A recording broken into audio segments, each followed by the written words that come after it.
Hello, my name is Murray Carter. Today I'm going to take you through the process of forging and completing a Japanese yanagiba, also known as a sushi knife. This is most definitely the world's most difficult knife to forge and complete properly. Part of the complication lies in the fact that it's a two-layer laminate. We're going to take this mild steel bar, and to it we're going to forge weld a small chunk of carbon steel to make a two-layer laminate. Some of the difficulties lie in the fact that when that blade is quenched in water, the carbon steel core is going to expand and it's going to push against the mild steel. So keeping the blade straight and untwisted throughout the whole process until the completed knife is one of the real big difficulties. Secondly, there's going to be a slight concave grind to the back of the blade, and getting that just barely concave and yet so that only the edges touch the sharpening stones on that back side is really difficult. In Japan, this is regarded as the king of blades, and doing it properly is a real test of the bladesmith skill in Japan. So you can watch as I forge and complete this Japanese yanagiba. This is carbon steel. I'm forging it to shape, and then I'll cut off a little piece, and I'll forge weld it onto a piece of mild steel, and the end result will be a two-layer laminate for the traditional Japanese yanagiba blade.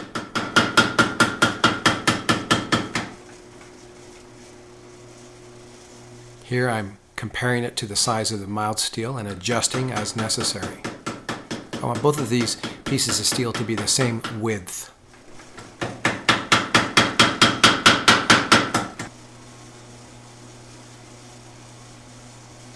Clean off a little bit of scale from the forge fire, and now that I've already marked it, I'm going to cut it with a hot chisel.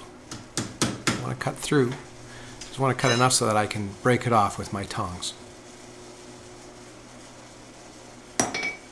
Now I'm just doing some final adjustment with the handheld hammer on my anvil. I'm also going to dome the surface just slightly so that when it is touching the mild steel and it's fluxed, the molten flux will have space to escape from when it's hammered. So I've got them paired up now. Now the moment of truth, this is the forge welding. You can see the molten flux squirt out of the void as I hammer those two pieces of steel together. Those molecules from both pieces of steel are actually fusing together. Two pieces are becoming one billet.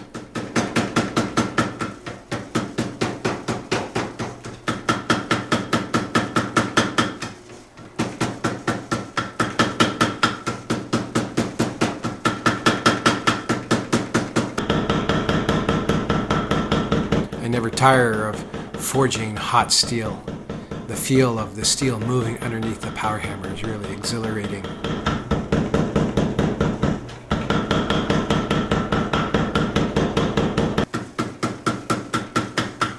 Okay, now we've turned the billet around and I'm forging the tang. That's the part of the blade that's going to be hidden inside the handle. As I'm going along here, I can see I've got a little bit more metal in the tang than I need, so I'm going to make a decision to cut a little bit of excess off and go back and forge it to the final dimensions. There, I've cut a little bit off with my hand shears.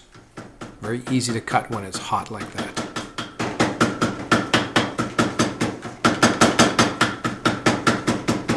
There, it's taking shape. I have a nice taper in that tang, both in width and in thickness. I'm forging the point of the blade, the very tip.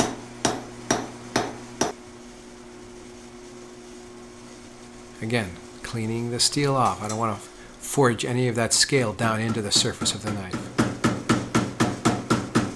Doing my final adjustments there on the width, and here adjusting the thickness.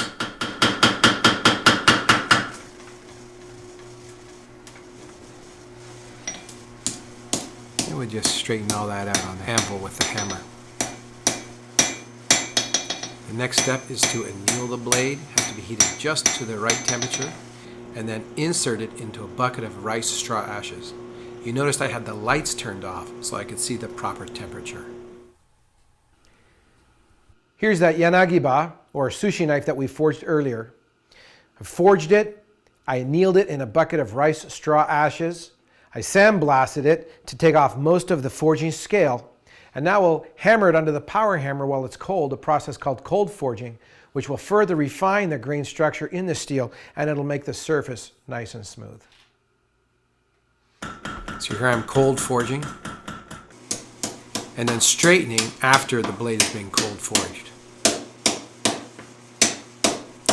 You'll notice I'm using a series of diagonal blows on the blade. That is to correct for a twist in the blade.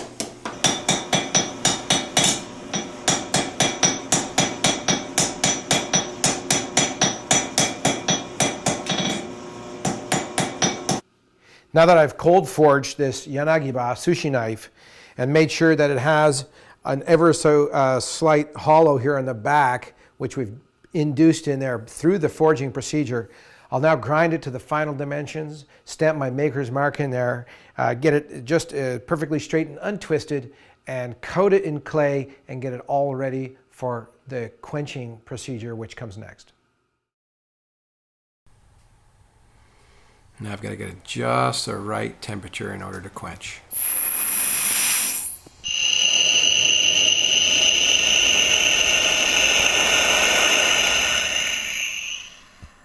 With the sashimi bocho, this is going to be a fugu-hiki.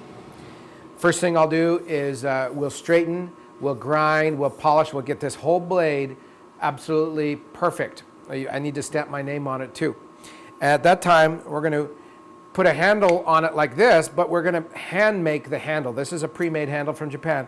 We're going to hand make our own version, and the materials we use is going to be this pile of materials here. We got the snakewood, we got ironwood, bokote, and a white spacer, and that'll make a handmade handle. Straightening once again. There's a lot of straightening operations before the blade is considered done. Grinding on my rotating water stone. There it is, Carter stamp. Now that it's been rough ground, I need to do all the final polishing on a slow moving 2x72 inch belt grinder.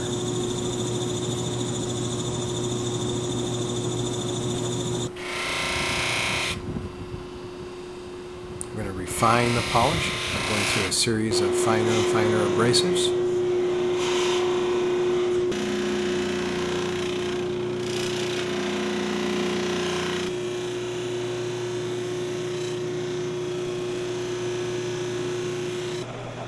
Okay, now that the blade is completely done, I start preparing the handle. I'm drilling portions out of the material for the tang to slip through. This is the insert of the handle. This is going to be in the middle between the other two pieces. Here I glue the stack together.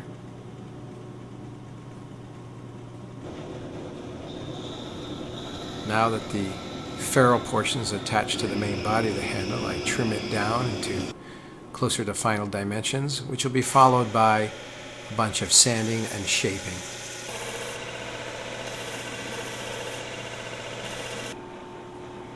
The final step after about an hour of making the handle is buffing it.